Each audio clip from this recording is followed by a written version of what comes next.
सर्वप्रथम सबैजनालाई नमस्कार। झोराना म सम्राट चेपाङ सदाका झै आज पनि फरक विश्लेषण फरक ढाँचामा सामग्री लिएर उपस्थित भइसकेको छु, स्वीकार्नुहोस्। शीर्षक छ सोझालाई बोल्न लगाई लाखौं करोडौं भ्युज बटुल्ने युट्युबर पत्रकारको परिवार पाल्ने गुजारा गर्ने छुट्टै शैली।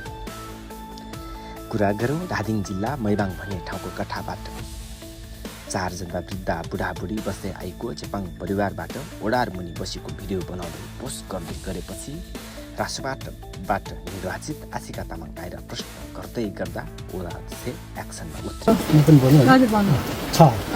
राज्यले दिने सेवा सुविधा भूकम्प भए पनि छ, प्रदेश सरकारले दिने खरको छाना पनि छ, त्यो उहाँ बनाउनु अनि उहाँहरू चाहिँ यहाँ आएर बस्नुभयो। उहाँहरूको भने 3 पुस्ता, उहाँ बाजे हुनुभयो, उहाँ छोरा हुनुभयो, उहाँको नि एउटै छोरा अनि उहाँको नि एउटै छोरा बुहारी हुनुहुन्थ्यो। उहाँ चाहिँ बुहारी र छोरो नाति बस्नुभयो। अनि त्यहाँबाट उहाँ यहाँ बस्नुभयो, बाजेले उहाँ राख्नुभयो। यो यहाँ चाहिँ यो जग्गा चाहिँ करिब 50-60 रुपियाँ छ। उहाँहरूलाई एउटा अम्मरे बुढा भन्न थाहा, अमरवासी थियो उहाँले चाहिँ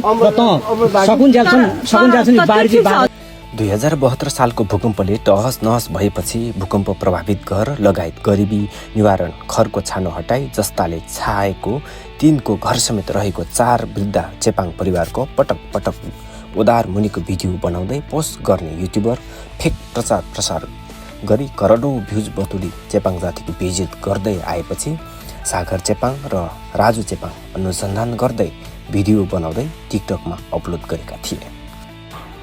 हाम्रो बुढाबुढी बस्ने भाइरल घर चाहिँ यो है साथीहरू। यस्तो घरलाई घरमा राखेर यस्तो भाइरल बनाएर हैन बस्ने घर चाहिँ छाप्रो छ त। यो बारीको यो भन कस्तो कस्तो नराम्रो घर छ है। यस्तो घरमा राखेर भाइरल बनाएको छ।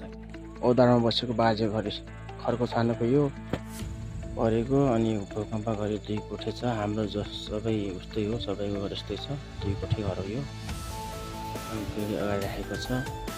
अनि यो खरको छानो पनि परेको छ, सबैलाई परेको छ यो ठाउँमा। अनि ओडारमा बसेर मलाई केही परेको छैन, मलाई केही खान लाउनु छैन भनेर चाहिँ यस्तो भन्नुभएको छ। यस्तो घर भएको मान्छेले त्यस्तो भन्नु त अलिकति कस्तो लाजे मर्दो कुरो भयो। ल हेर्नुहोस् है गाइस, यस्तो भन्नु मिल्छ यस्तो घर भएको मान्छेले।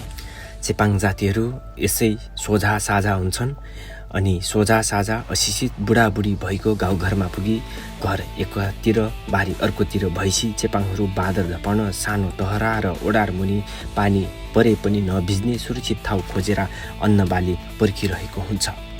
यो चेपाङहरूको पहिलेदेखि चले आएको कथा र व्यथा हो। कसैले भिडियो तिर्स्याएर फेक भिडियो बनाएर भ्युज कमाउने प्रवृत्ति हटाएन भने चेपाङ जातिहरू सडकमा उत्रिनेछौँ र उपरान्त फेक भिडियो भ्युजको लोभले नाना थरी चेपाङको बिल्ला गरी भिडियो सामग्री बनाए पोस्ट गर्ने युट्युबरहरूको लागि ठाडै चेतावनी दिनेछौँ। चेपाङ युवा समाज जापान।